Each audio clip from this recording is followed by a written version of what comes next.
Hello everyone, welcome to Nanstar academy. देखिए, आज के इस वीडियो में मैं आप लोगों को बताने वाला हूं जैक डेली की तरफ से जो एक नोटिस आया है और नोटिस है आप लोगों की जो चॉइस फिलिंग है उसके मॉडिफिकेशन से रिलेटेड।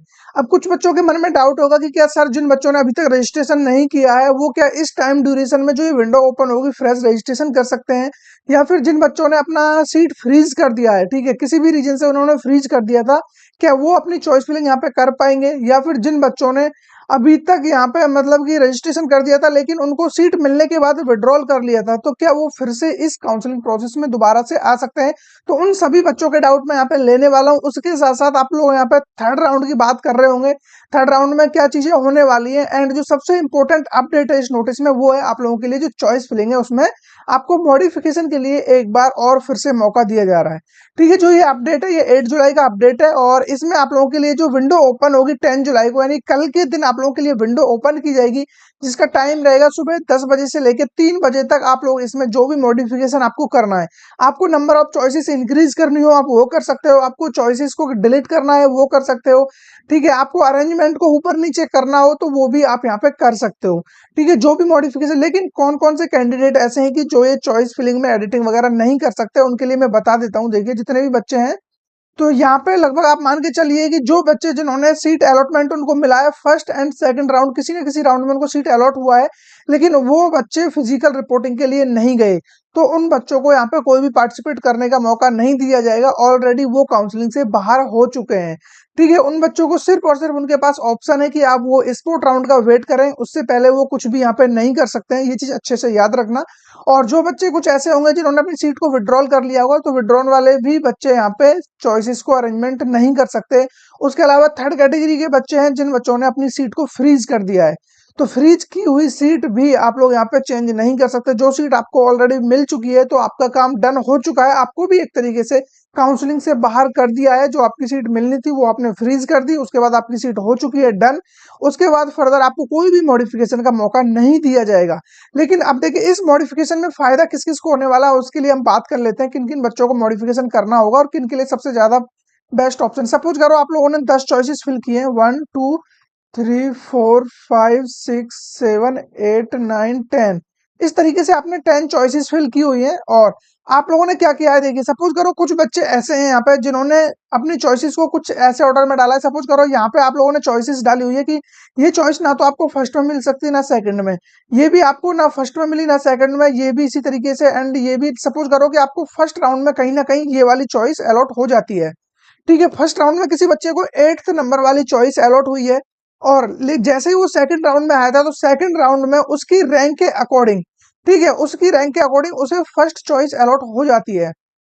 ठीक है, अब उस बच्चे को बाद में पता चलता है कि जो मुझे ये सीट मिली है इससे अच्छे ऑप्शंस तो मेरे यहाँ पे 2 3 4 5 6 ये वाले ही थे, तो उसे कहीं ना कहीं ये ऑप्शन चाहिए थे, लेकिन गलती से उसने फर्स्ट वाला ऑप्शन वो फिल कर दिया है जो 8 से तो अच्छा है थोड़ा, कि 8 से फर्स्ट राउंड में तभी आपको वो मिला नहीं है।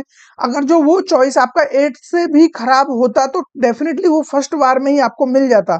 लेकिन हुआ क्या कि आप लोगों ने जो चॉइस फिलिंग की है, ये फर्स्ट चॉइस आपको फर्स्ट राउंड में तो नहीं मिली, लेकिन जैसे ही फर्स्ट राउंड में आपको 8th चॉइस मिली, उसके बाद जैसे ही सेकंड राउंड का अलॉटमेंट आया तो आप लोगों की जो रैंक है वो उसके अकॉर्डिंग आपको फर्स्ट चॉइस अलॉट हो जाती है। इसका मतलब ये हुआ कि फर्स्ट और 8 दोनों के बीच में आपके काफी अच्छे चॉइसेस थे, और आपने गलती से जो फर्स्ट चॉइस है वो कुछ ऐसी डाल दी है कि 8 से तो अच्छी है लेकिन इन बाकी के कंपैरिजन में अच्छी नहीं है।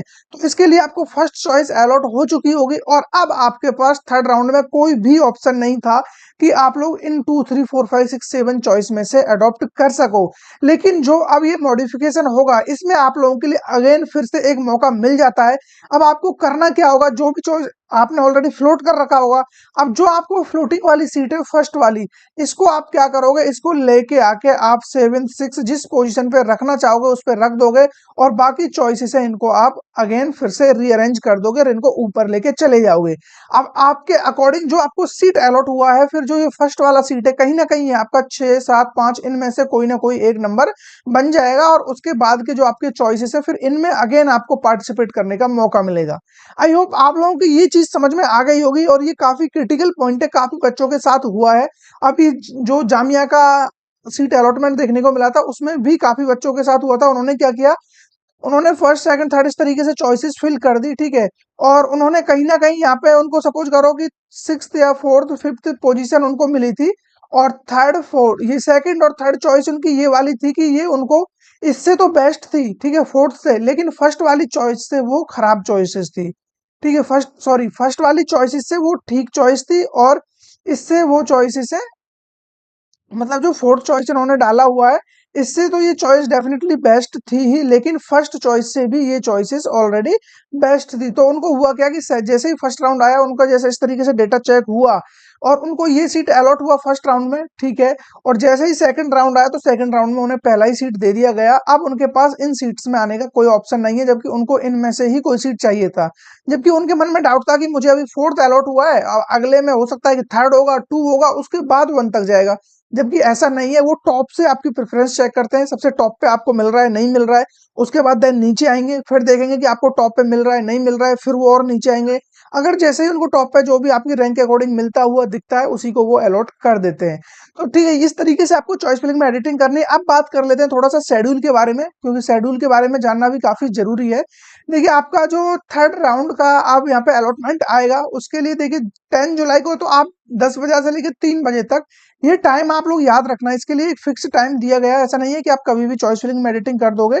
सुबह 10 AM से लेके आपका ये चलने वाला है 3 PM 10 जुलाई को, जो आपका एडिटिंग था, ठीक है। जो भी आपको मॉडिफिकेशन करना है 10 जुलाई को 10 AM टू 3 PM ये आप कर सकते हो। उसके बाद जैसे ही 11 जुलाई आता है, 11 जुलाई को आफ्टर 2 PM आपको डिक्लेरेशन ऑफ सीट अलॉटमेंट देखने को मिल जाएगा, ठीक है। 11 जुलाई को आपका डिक्लेरेशन ऑफ सीट अलॉटमेंट आ जाएगा। 11 जुलाई के बाद जैसे ही आपको सीट मिलता है, नहीं मिलता है तो अगेन आपको यहाँ पे नेक्स्ट राउंड में फॉरवर्ड कर दिया जाएगा, ठीक है। वो ऑलरेडी आप उसको या तो फ्लोट कर देना, और जिन बच्चों को सीट नहीं मिला है वो तो ऑलरेडी अपने आप ही चले जाएंगे नेक्स्ट राउंड में। और जिन बच्चों को सीट मिल जाता है और वो फिर भी चाहते हैं कि नहीं मुझे फोर्थ राउंड तक और जाना है, मुझे देखना है कि क्या इससे और अच्छा मिल सकता है, तो डेफिनेटली उनको फ्लोट करना होगा। और फ्लोट नहीं भी करते हो आप, कुछ भी नहीं करते हो, वो ऑटोमेटिक फ्लोट मान लिया जाता है। लेकिन जिस बच्चे को लगता है कि आपको रैंक के अकॉर्डिंग आपको अच्छा ब्रांच मिल चुका है, तो डेफिनेटली आपको फ्रीज कर देना होगा, ठीक है। और ये जो मॉडिफिकेशन वाला है, ये इसी बार आपको देखने को मिल रहा है, इसके बाद फिर आपको नहीं मिलेगा किसी भी राउंड में, फिर डायरेक्ट आपको स्पोर्ट राउंड में ही देखने को मिलेगा। उससे पहले फिर आप कुछ भी नहीं कर सकते हो। फिर उसके बाद आपको फिजिकल रिपोर्टिंग के लिए जाना होगा, और उससे पहले आप लोगों को सीट एक्सेप्टेंस फी पे करनी होगी। जो पेमेंट ऑफ सीट एक्सेप्टेंस फी, जिन बच्चों ने फर्स्ट राउंड या सेकंड राउंड में पेमेंट दे दी थी, उनको यहाँ पे कोई भी फीस देने की जरूरत नहीं है, और ना ही उनको अब डॉक्यूमेंट्स वेरिफिकेशन की नीड है। जिन बच्चों का डॉक्यूमेंट्स वेरिफिकेशन हो चुका है, फिजिकल रिपोर्टिंग हो गई है, उन बच्चों को फर्दर किसी भी फिजिकल रिपोर्टिंग की जरूरत नहीं है। उनको जस्ट या तो अपनी सीट को फ्रीज करना होगा या फ्लोट करना होगा, ठीक है। तो ये सारी चीजें आपको करनी है। और जिन बच्चों को फर्स्ट टाइम सीट अलॉटमेंट मिला है, उन्हें डेफिनेटली अपनी सीट एक्सेप्टेंस फी देनी होगी। उसके बाद तुरंत से आपको यहाँ पे जाना होगा फिजिकल रिपोर्टिंग के लिए। अब फिजिकल रिपोर्टिंग के लिए आपको एक फिक्स टाइम दिया गया है। जो भी दिल्ली रीजन वाले बच्चे हैं, उसमें स्पेसिफिकली जनरल कैंडिडेट है, ओबीसी, एससी एंड एसटी, ये चारों कैटेगरीज आपकी 12 जुलाई को अपना फिजिकल रिपोर्टिंग करा रही होंगी। जैसे 11 जुलाई को आपका सीट अलॉटमेंट आता है, नेक्स्ट डे को तुरंत से आप लोगों को फिजिकल रिपोर्टिंग के लिए चले जाना है, इन 4 कैटेगरीज को जो दिल्ली रीजन में आ रही होती हैं। उसके अलावा जो दिल्ली रीजन वाले बच्चे ईडब्ल्यूएस के हैं, और दिल्ली रीजन के कसम जो यहाँ पे बच्चे सिंगल गर्ल चाइल्ड, ठीक है, सीडब्ल्यू यानी कि जिनको डिफेंस कैटेगरी का कोटा मिला हुआ है, कश्मीरी माइग्रेंट्स हैं, और यहाँ पे पर्सन विद डिसेबिलिटी वाले सब कैटेगरी के बच्चे हैं जो भी, उन बच्चों के लिए जो टाइम रखा गया है 13 जुलाई रखा गया है, ठीक है। 13 जुलाई को आप लोगों को जाना होगा, जिस भी कॉलेज में आपको अलॉटमेंट मिला है उसी में जाना है। ऐसा नहीं है कि किसी आपको स्पेसिफिक कॉलेज या यूनिवर्सिटी में जाना है, जिसमें भी अलॉटमेंट मिला है उसी में आपको जाना रहेगा। और आउटसाइड रीजन वाले जितने भी बच्चे हैं, फिर चाहे आप किसी भी कैटेगरी में आ रहे हो, आउटसाइड वाले बच्चों को भी 13 जुलाई को ही फिजिकल रिपोर्टिंग के लिए जाना होगा। और अगेन जिन बच्चों को जैक दिल्ली से बाहर होना है, उनको चाहिए कि मैंने अपनी सीट एक्सेप्टेंस फीस का पैसा दिया हुआ है, और मुझे जोसा या किसी भी और राउंड में मुझे इससे अच्छा कॉलेज मिल चुका है, तो फिर डेफिनेटली आप अपना जो अमाउंट है वो विड्रॉल कर सकते हो, ठीक है। उसके लिए आपको सीट को विड्रॉल करना होगा, और उसके बाद आपको रिफंड देखने को मिल जाएगा। लेकिन एक चीज याद रखना, जितने भी बच्चे यहाँ पे जिनको भी सीट अलॉटमेंट हुआ है, फिर चाहे किसी भी राउंड में हुआ हो, और उन्होंने अपनी सीट एक्सेप्टेंस फीस भी यहाँ पे जमा कर दी है, लेकिन वो बच्चे फिजिकल रिपोर्टिंग के लिए नहीं गए हैं, ठीक है, यदि आपने फिजिकल रिपोर्टिंग नहीं किया है तो डेफिनेटली आपकी जो सीट है वो कैंसिल कर दी जाएगी। फिर और फर्दर आप नेक्स्ट राउंड के लिए भी काउंसलिंग प्रोसेस से बाहर कर दिए जाओगे। फिर आपको डायरेक्ट मौका मिलेगा पार्टिसिपेट करने का only in the sport round. Sport round में आपको पार्टिसिपेट करने का मौका मिलेगा, उससे पहले आप लोग बिल्कुल काउंसलिंग से बाहर रहोगे। और अगेन जिन बच्चों को फ्रीज सीट को फ्रीज करना है उनके लिए लास्ट डेट रहेगा यहाँ पे 13 जुलाई। ठीक है, रात को 10:30 बजे से पहले पहले आपको फ्रीज कर देना रहेगा, अदरवाइज आप ऑटोमेटिकली फ्लोट मान लिए जाओगे। उसके बाद सबसे इंपॉर्टेंट डेट है विड्रॉल के लिए। जिन बच्चों को जैक दिल्ली काउंसलिंग से बाहर होना है उनके लिए जो लास्ट डेट रखी गई है वो है 19 जुलाई।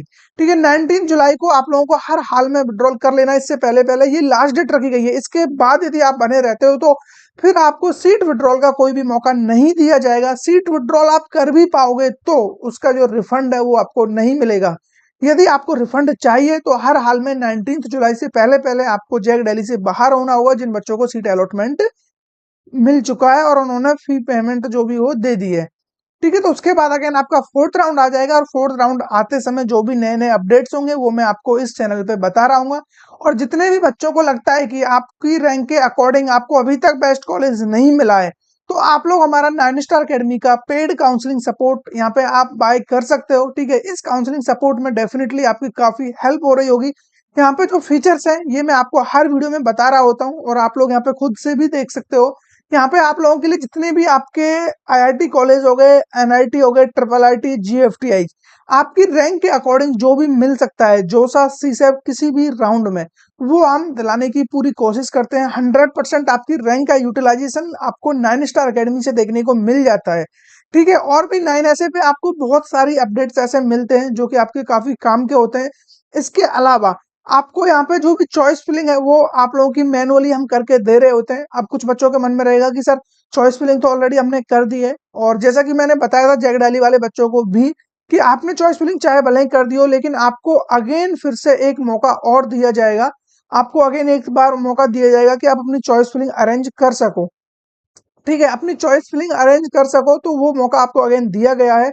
और इसके अलावा आप लोगों को यहाँ पे जो बेनिफिट मिलने वाले हैं वो रहने वाले हैं, आप लोगों की जो चॉइस फिलिंग हम करेंगे वो आपकी मैनुअली करेंगे और आपकी रैंक के अकॉर्डिंग आपसे पर्सनलाइज चॉइस फिलिंग ही हम कर रहे होंगे। जो भी आप लोगों को डिमांडिंग ब्रांचेज होंगी जहां आपको जाना होगा उसी से रिलेटेड ही हम आपको कॉलेज वगैरह यहाँ पे जो भी है उसमें हम कंसिडर कर रहे होंगे। उसके अलावा आपको अनलिमिटेड कॉल सपोर्ट रहता है, एनी टाइम आपको कोई भी डाउट आता है किसी भी तरीके का, आपको लगता है कि आपको कई जगह पे कॉलेज मिल चुका है, अब आप कंफ्यूज हो कि मुझे कहाँ जाना चाहिए, किसको छोड़ना चाहिए, तो वो सारे डिसीजन भी आप लोगों को काफी अच्छी तरीके से यहाँ पे मिल जाएंगे। और उसके अलावा जब तक आपको एडमिशन नहीं मिलता है, जितने भी बच्चों को अभी तक उनकी रैंक के अकॉर्डिंग एडमिशन नहीं मिला है तो उनके एडमिशन तक की जिम्मेदारी 9 स्टार अकेडमी की होती है यदि आप हमारा काउंसलिंग सपोर्ट में ज्वाइन करते हो तो। ठीक है, जिन बच्चों ने भी एनरोल किया है डेफिनेटली उनको काफी ज्यादा बेनिफिट्स यहाँ पे देखने को मिल रहे हैं, और यदि आप भी इंटरेस्टेड हो तो डेफिनेटली आप इसमें एनरोल कर सकते हो। लिंक आपको डिस्क्रिप्शन में मिल जाएगा और कमेंट में भी पिन होगा। उसके अलावा जो भी ये क्यूआर कोड आपको डिस्प्ले हो रहा है, ठीक है, जो भी आपको ये क्यूआर कोड फ्लैश हो रहा है इस पे भी आप लोग स्कैन करके यहाँ पे भी कुछ बेसिक डिटेल्स डाल के, जैसे कि आपका नेम हो गया, जेंडर, कैटेगरी, ठीक है, ये सारी चीजें फिल करने के बाद जैसे ही आप ये सारी प्रोसेस कंप्लीट कर देते हो देन आपकी जो डिटेल्स हैं वो हमारे पास आ जाती हैं और उनको एनालाइज करके फिर हम लगभग 12 आवर्स के अंदर आप लोगों को कॉल बैक कर रहे होते हैं और जो भी चीजें वो हम आपसे डिस्कस कर लेते हैं। आई होप आप लोगों को जितने भी डाउट्स थे इस वीडियो में वो क्लियर हो गए होंगे जैक दिल्ली से रिगार्डिंग। और आप लोगों को किसी और काउंसलिंग के रिगार्डिंग अभी तुरंत से वीडियो चाहिए कि, हालांकि मैं खुद से भी बनाता रहता हूं लेकिन आपको चाहिए कि नहीं सर इस पर अर्जेंट अपडेट चाहिए, तो आप मुझे कमेंट में बता सकते हो, फर्दर उसी पे हम डिस्कस कर रहे होंगे। तो फिर मिलेंगे ऐसे किसी इंटरेस्टिंग टॉपिक के साथ, तब तक बने रहिए हमारे साथ।